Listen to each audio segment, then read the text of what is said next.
what's the use of two strong legs if you only run away? And what use is the finest voice when you have nothing good to say? What good is strength and muscle if you only push and shove? And what's the use of two good ears when you can't hear those you love? It's not just what you're born with, it's what you choose to bear. And it's not how big your share is, but how much you can share. And it's not the fights you dreamed of, but those you really fought. It's not what you've been given, it's what you do with what you've got. Yeah, it's not just what you're born with, it's what you choose to bear. And it's not how big your share is, but how much you can share. And it's not the fights you dreamed of, but those you really fought. It's not what you've been given, it's what you do with what you've got. This is Anarchy. 8 ways the Black Lives Matter and Justice for George Floyd uprisings reflect anarchist ideas in action. Since Minneapolis police brutally murdered George Floyd on May 25, 2020, demonstrations have exploded across the U.S. and the world. Millions of people have taken to the streets to demand justice for George Floyd and Breonna Taylor and an end to police violence and terror, underscoring the need to eradicate systemic racism by radically transforming our society. Within 24 hours of the explosion of protest, the President of the United States claimed that anarchists and anti-fascists were responsible for the unrest that has occurred in cities across the country. This move to blame anarchists and Antifa is intended to discredit these popular uprisings while demonizing and isolating the participants. Yet the ways that the prevailing order has failed almost all of us are clearer than ever. Outrage and protests have spread far beyond any particular ideology or group.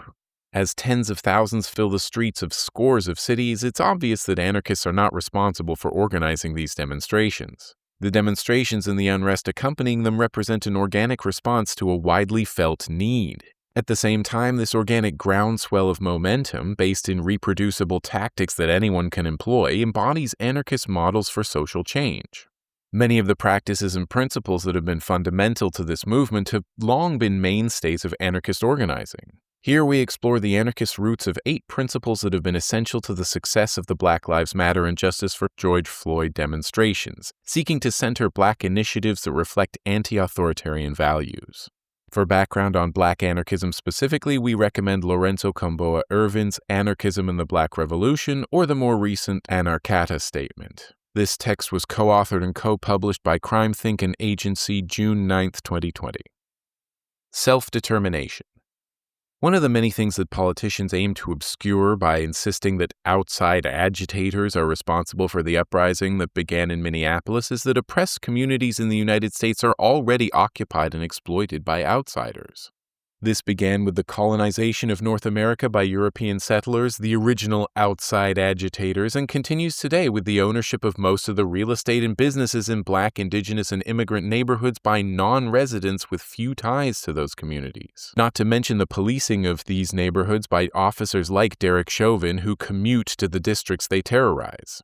In opposition to these ongoing occupations, anarchists call for self-determination, arguing that individuals and communities should control their own bodies and living conditions and determine their own destinies rather than live under the imposition of state power, which is designed to serve the urges of a privileged few rather than the needs of the many. As the horrific murders of George Floyd and Breonna Taylor show, reclaiming control over public space from the police forces that hold Black communities hostage is an essential step towards self-determination.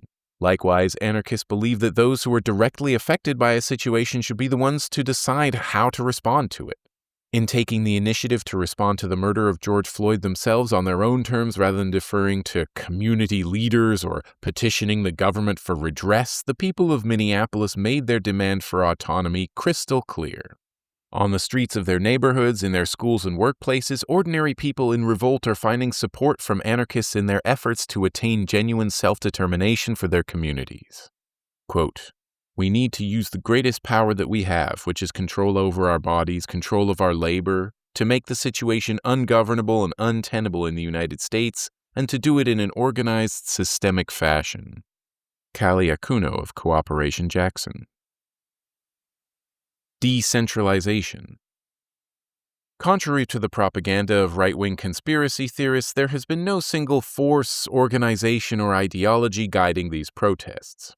Demonstrations for justice and against police violence have taken place in all 50 states and nearly 50 other countries over the past week without any central coordination whatsoever. In contrast to top-down centralized efforts, this flourishing of grassroots initiatives characterizes the anarchist approach to social change. Like the Occupy movement, which anarchist activists and tactics helped to launch, local manifestations can take different forms according to context while amplifying the overall message. Horizontal links between participants allow for flexibility, keeping it easy for new people to get involved as they see fit. This model has won historic victories, for example, the mobilization against the summit of the World Trade Organization in Seattle in 1999, during which anarchists and others outwitted police through a networked structure of autonomous affinity groups that worked together to shut down the city. Today, Black Lives Matter activists are also employing a decentralized approach, permitting the movement to spread organically and ensuring that it cannot be contained or co-opted. Fighting white supremacy. As proponents of equality, anarchists oppose white supremacy and fascism. Those on the receiving end of colonial violence have always defended themselves against racist violence. Anarchists believe in taking action in solidarity even when they themselves are not the targets.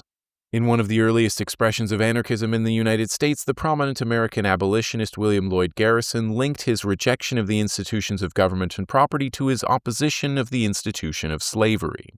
In the 1980s and 1990s, anarchists across North America formed anti-racist action chapters to fight against neo-Nazi organizing. Today's so-called Antifa groups are part of this long-standing tradition of defending communities against racist and fascist violence. Historically, anarchist organizing spearheaded by Black people and other people of color has played a critical role in pushing broader social movements to challenge systemic racism. From Ferguson to Charlottesville and in Minneapolis today, anarchists of all ethnicities have been on the front lines of efforts to prevent neo-Nazis, neo-Confederates, and other white supremacists from harming people.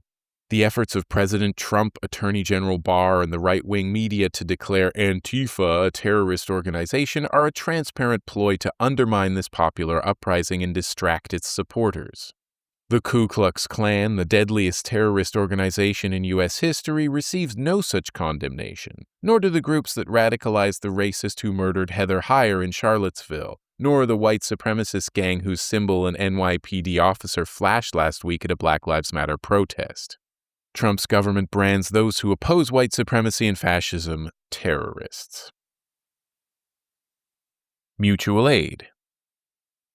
Mutual aid is a practice of reciprocal care through which participants in a network make sure that everyone's needs are met. It's neither a tit-for-tat exchange nor the sort of one-way assistance that a charity organization offers, but a free interchange of assistance and resources. Anarchists believe that communities can meet their needs through mutual aid rather than cutthroat competition for profit. As the COVID-19 crisis unfolded, communities across the U.S. recognized the need to organize to meet urgent needs collectively.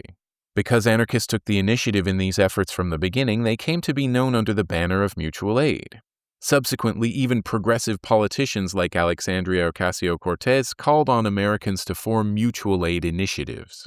The term was originally popularized by the Russian anarchist Peter Kropotkin and spread through international anarchist networks. Kropotkin, a naturalist and biologist, argued in Mutual Aid: A Factor of Evolution, 1902, that it's reciprocity and cooperation, not bloodthirsty competition, that enables species from the smallest microorganisms to human societies to survive and thrive. This challenged the social Darwinist dogma of survival of the fittest that business elites used to justify the exploitation and inequality that accompanied the expansion of global capitalism in the 19th century. Kropotkin made a scientific and philosophical case for reorganizing society according to the principles of mutual aid, which he described as the close dependency of everyone's happiness upon the happiness of all, and the sense of justice or equity which brings the individual to consider the rights of every other individual as equal to his own. Since Kropotkin's day, anarchists have consistently put this principle into practice via efforts like Food Not Bombs, Really free markets, community bail and bond funds, the Common Ground Collective's work after Hurricane Katrina, mutual aid disaster relief, and many other projects. Today, COVID-19 relief volunteers and supporters of the Justice for George Floyd protests collaborate to offer free medical care, water, food, and supplies on the streets of Minneapolis, Washington, D.C., and around the United States. These efforts draw on the anarchist principle to each according to need, from each according to ability. It's no surprise that COVID-19 relief and protest support efforts are intersecting. Due to the racialized disparities in wealth, healthcare access, and workplace vulnerability, people of color and Black people in particular have suffered disproportionately during the pandemic.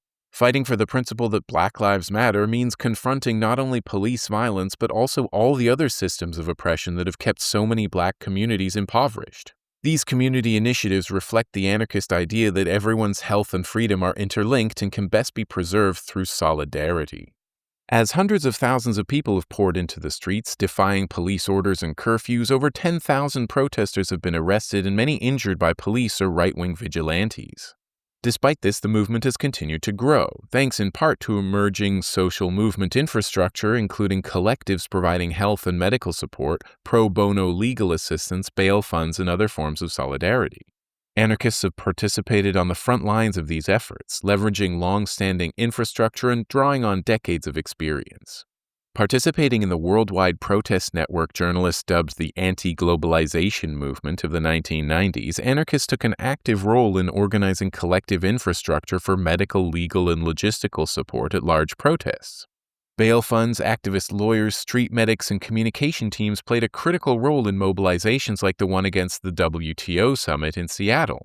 Since then, anarchists have honed their skills in mass mobilizations against government and corporate gatherings, from the Republican and Democratic National Conventions from 2000 onwards to the G20 summit in Pittsburgh in 2009 and Donald Trump's inauguration in 2017. Organizing horizontally in volunteer networks, building relationships between local and national organizers, and drawing on solidarity and mutual aid to provide resources to participants, they have repeatedly empowered ordinary people to exert an outsized influence on historic events. We see the legacy of these successes in the emerging legal and medical infrastructures supporting the Justice for George Floyd protests. For example, the North Star Health Collective in Minneapolis, which provided critical support for the protests, was founded by anarchists during the mobilization against the 2008 Republican National Convention. Diversity of tactics. In a decentralized movement, how can various groups employing different strategies coordinate to minimize the likelihood of conflict? How can they ensure that their efforts are not vulnerable to the divide-and-conquer strategies of the state and the conservative media interests? For decades, anarchists have experimented with answers to those questions. When the Republican National Convention took place in Minnesota in 2008, a coalition of protest groups involving many anarchists agreed upon the St. Paul principles, inspired by similar points of unity used in mass organizing efforts anchored by anarchists in major cities in Canada and the U.S. over the preceding years. Models like this assist people of diverse ideologies and priorities in supporting rather than hindering each other's efforts. The Justice for George Floyd protests are so diverse and incorporate so many different approaches that by no means all participants adhere to this framework. But many of the most prominent voices are insisting on a similar approach to prevent the movement from being divided. This embrace of a diversity of tactics reflects the core anarchist value of autonomy. Systemic change. Anarchists reject focusing on petitioning for top-down reforms in favor of seeking solutions that attack social problems at their roots. Reforms can be a step towards fundamental change, but anarchists argue that we should begin from an analysis of the root causes of social ills and a holistic understanding of the systems that both ensure disparities and benefit from them. So far, none of the reforms that politicians propose, such as civilian review boards or body cameras, have served to diminish police violence on a nationwide level. Neither have legal responses, such as bringing lawsuits or charges against officers, nor electoral solutions like lobbying or voting in new politicians. Despite reform efforts following the rebellion in Ferguson in 2014, the number of police killings annually in the U.S. actually increased between 2015 and 2019. Today, for the first time, mainstream discourse is acknowledging the possibility of defunding police departments or abolishing them altogether. Anarchists join Black feminists and prison abolitionists in insisting that cosmetic reforms will not solve the underlying issues of power, racism, and exploitation that drive state violence. Anarchists have been the targets of police and state violence for over a century, from the Haymarket Martyrs to the Anarchist Exclusion Act, the Palmer Raids, and the J20 case. These experiences inform the anarchist vision of a world entirely free of police and the exploitation they perpetuate. Quote, The unjust institutions which work so much misery and suffering to the masses have their root in governments, and owe their whole existence to the power derived from government. We cannot help but believe that were every law, every title deed, every court, and every police officer or soldier abolished tomorrow with one sweep, we would be better off than now. Lucy Parsons, The Principles of Anarchism. People over profit and property. The slogan Black Lives Matter has radical implications. To assert that human life is more important than preserving state control or protecting corporate property poses a profound challenge to today's political and economic order. This implies a fundamentally different ethics than the logic of the state. As the COVID-19 crisis has shown, business as usual can be deadly. Alongside environmental destruction, workplace accidents, massive consumer debt, and the waste of human potential that characterizes the capitalist economy, the pandemic is adding another layer of tragedy to the costs of valuing profit over people. Many workers, forced to return to their jobs by politically motivated reopening efforts, are being punished by their employers for attempting to protect their health. All of this, on top of the pervasive police violence that sparked the George Floyd protests, suggests how little the powerful value the lives of everyday people. Anarchists joined the Black Lives Matter movement in promoting a different conception of value. Insisting on the value of Black lives means challenging the institutions that prioritize profit and control over them, the police as well as the politicians protecting them, exploitative employers, polluters, profiteers, and many others. This means taking a stand against capitalism as well as police. From the industrial workers of the world, a union that challenges the wage system itself, to the mutual aid networks that put gift economies into practice, anarchists consistently strive to foster a world of cooperation beyond the market. The movement for Black Lives, too, outlines that they are explicitly anti-capitalist in their organizing principles. Valuing Black lives requires profoundly transforming the economic system. Many voices both inside and out of the protests are joining the chorus demanding that human life must take precedence over property. Even business owners who have experienced looting or fires in the course of the protests have spoken up to insist that the focus should remain on the core issues of anti-Black violence, policing, and social justice. This points the way to an ethics of solidarity that characterizes anarchist principles to social transformation. What will it take to get free? President Trump is wrong. It's not anarchists who are responsible for the courageous militant actions we've seen in the streets, though anarchists of many ethnicities have participated. Above all, it's been Black and brown youth and other marginalized people whose bravery and determination have compelled the entire world to take notice. As we've seen, there are significant overlaps between the values and strategies of anarchist movements and of Black Lives Matter and other anti-police and liberation struggles. While anarchists should not displace other participants' ways of describing their activities to claim these as examples of anarchist ideology, these resonances are the basis for mutual exchange and solidarity in the process of building multiracial movements for liberation. Anarchists believe that it's worth fighting to create a society based on mutual aid, autonomy, equality, freedom, and solidarity. For any movement to be effective, the participants must identify what it will take to change things. The courageous response to the murder of George Floyd showed the effectiveness of uncompromising direct action, not only to raise the social costs of injustice, but also to make it possible to imagine another world. After the burning of the 3rd Precinct in Minneapolis demonstrated that ordinary people can defeat the police in open conflict, defunding and abolishing the police became thinkable on the scale of nationwide public discourse.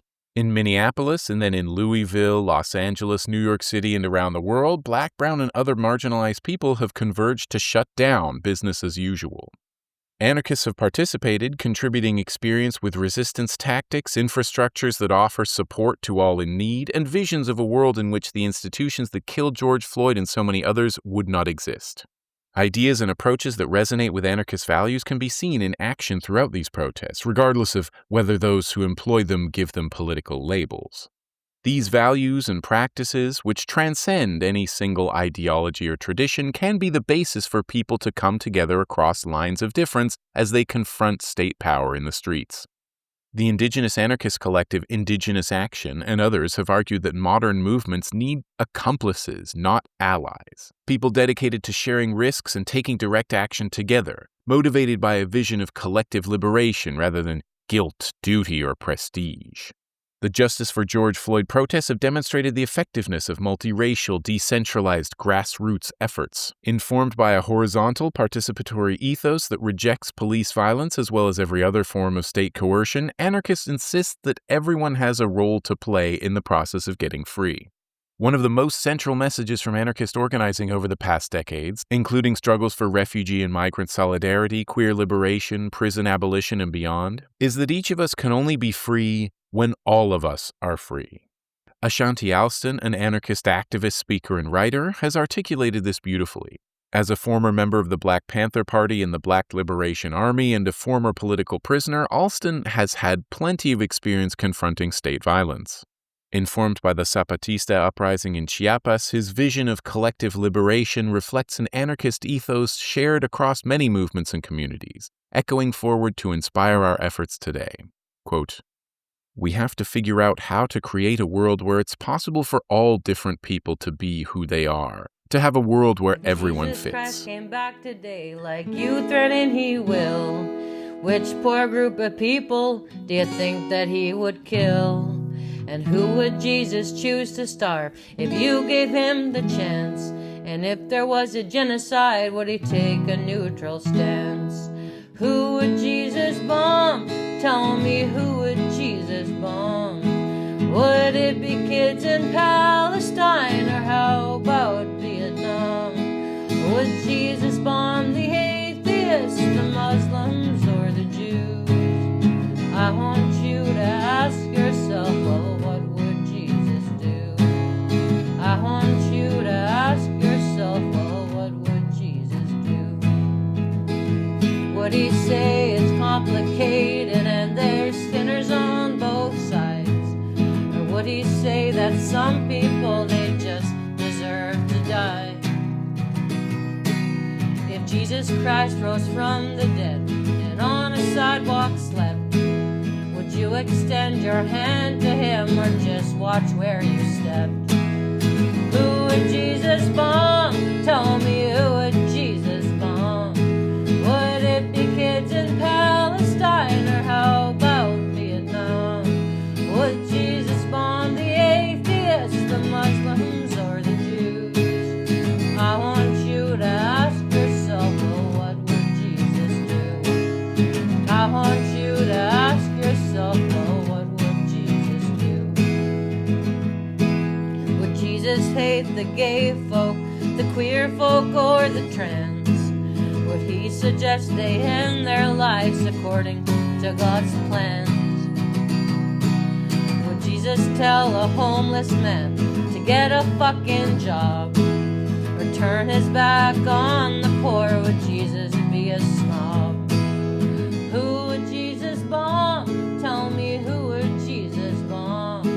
Would it be kids in Palestine, or how about Vietnam? Would Jesus bomb the atheists, the Muslims, or the Jews? I want you to ask yourself, well, what would Jesus do? I want you to ask yourself, well, what would Jesus do? Would Jesus build a border wall? Would Jesus drive a tank? Would Jesus be a landlord? Would Jesus run a bank? Would Jesus Christ feel safe in his skin if he came to your town? And would you still believe in him if you found out he was brown? Who would Jesus bomb? Tell me, who would Jesus bomb? Would it be kids in Palestine, or how about Vietnam? Would Jesus bomb the atheists, the Muslims, or the Jews? I want you to ask yourself, well, what would Jesus do? I want you to ask yourself, well, what would Jesus do? Yeah,